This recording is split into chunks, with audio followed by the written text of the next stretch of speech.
So this is a class, okay, and the name of the class is addition, and from this to here, so this is main part of the program where execution will begin from this part. Okay, so this is the main part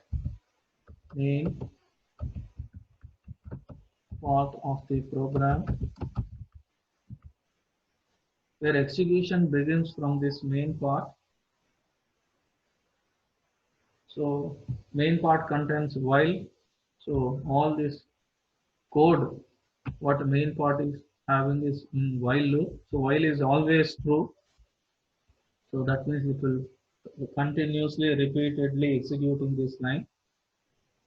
So it will ask you to enter a choice, and the choice should be 1, 2, 3, and 4.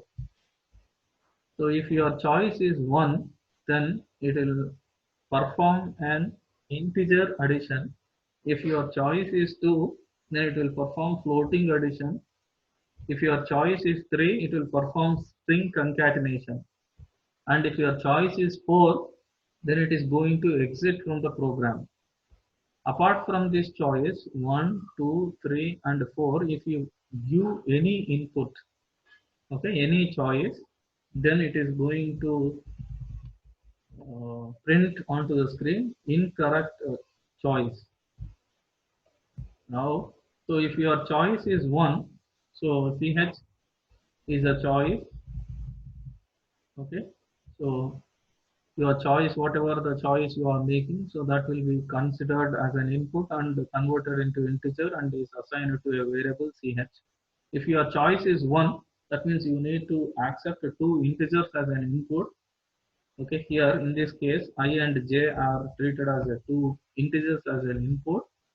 And now here, this is the line where you are creating an object to the addition class. Now, uh, uh, we'll discuss about this later. Then, so this addition class is going to assign some variables, and then, okay, we'll discuss about this again. So if your choice ch is 2, then your program is accepting 2 floats as an input where they are also treated as I and j, and then based on that I and j, you are going to create an object with for an addition class.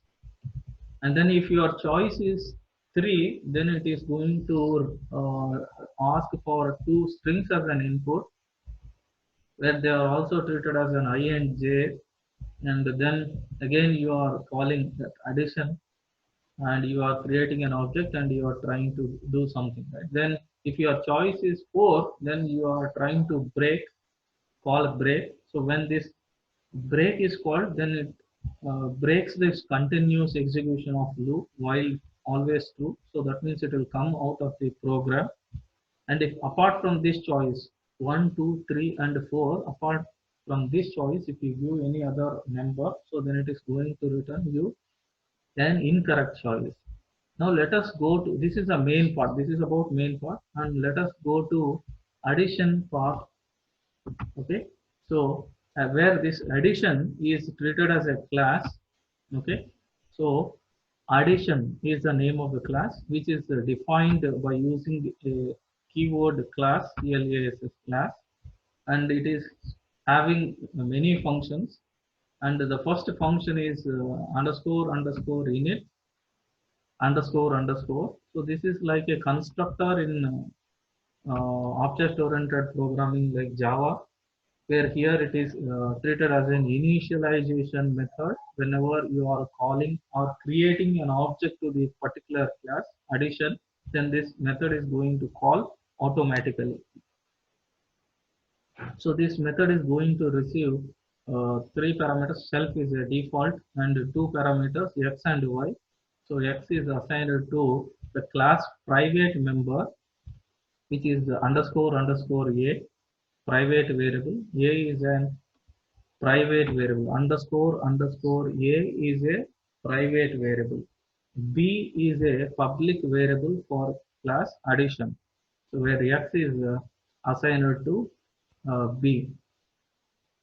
And now this these are different three different functions, okay, which will help us in performing addition on integers, floats, and strings.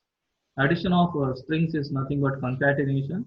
See here, this is a function add it, which is going to perform addition on two integer variables, and then this is also an addition. And finally, after both all these functions are returning C, okay, add int, add float, add string, or returning C. After performing addition, they are assigned to C.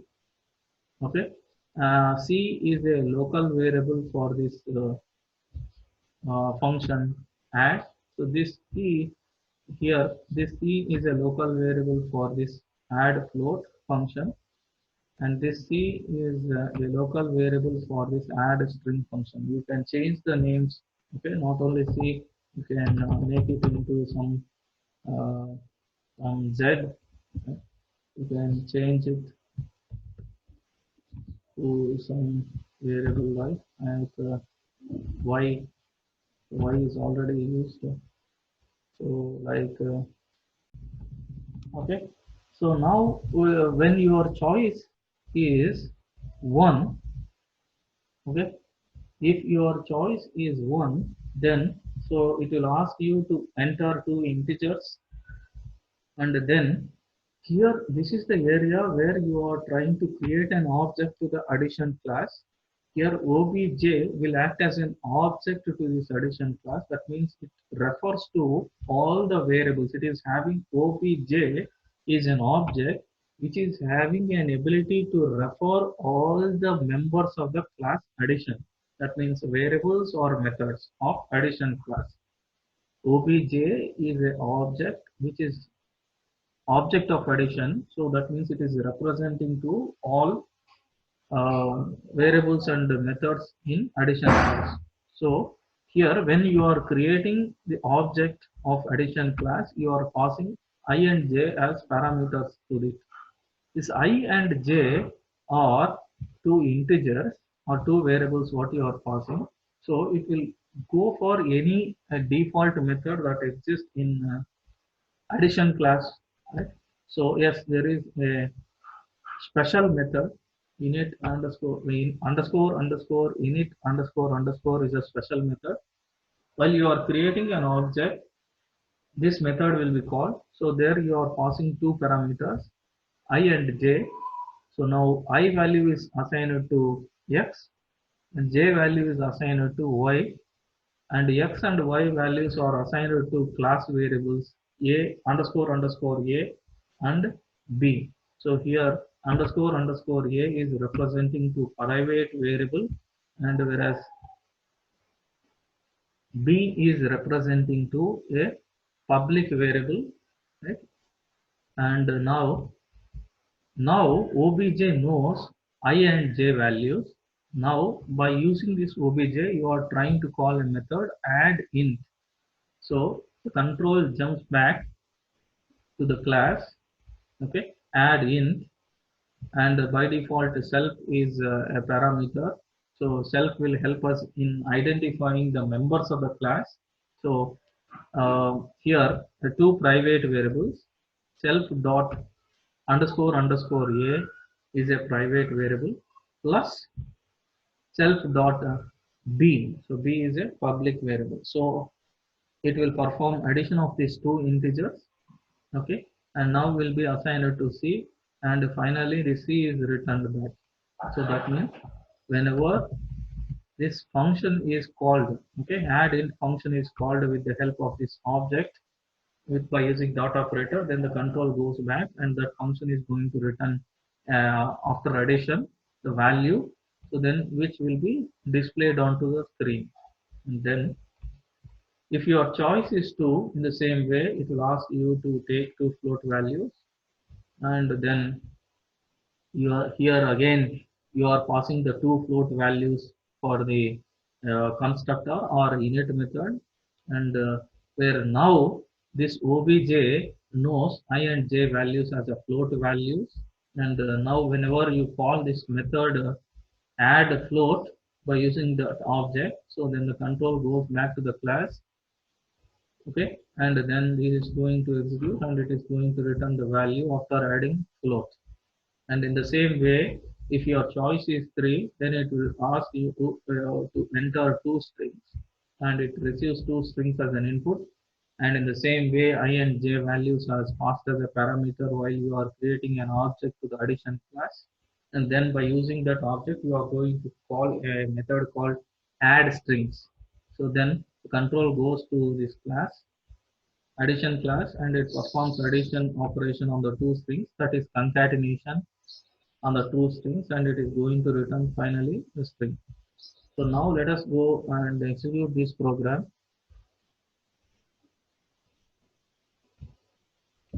Okay. So now my choice, it is asking to enter your choice. So my choice is 1.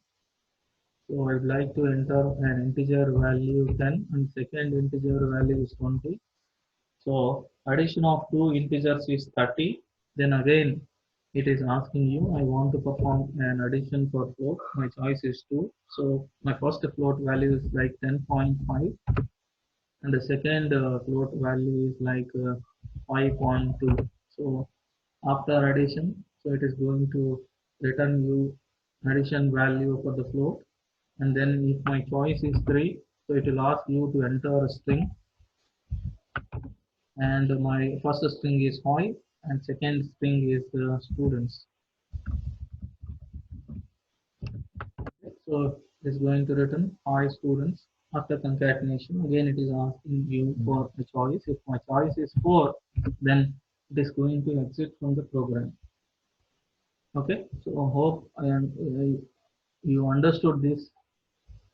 Okay, so class is nothing but a combination of variables and methods. So variables and methods can be of two types, public variables and private variables. And there are some special methods like init, and we'll see some other special methods in this class.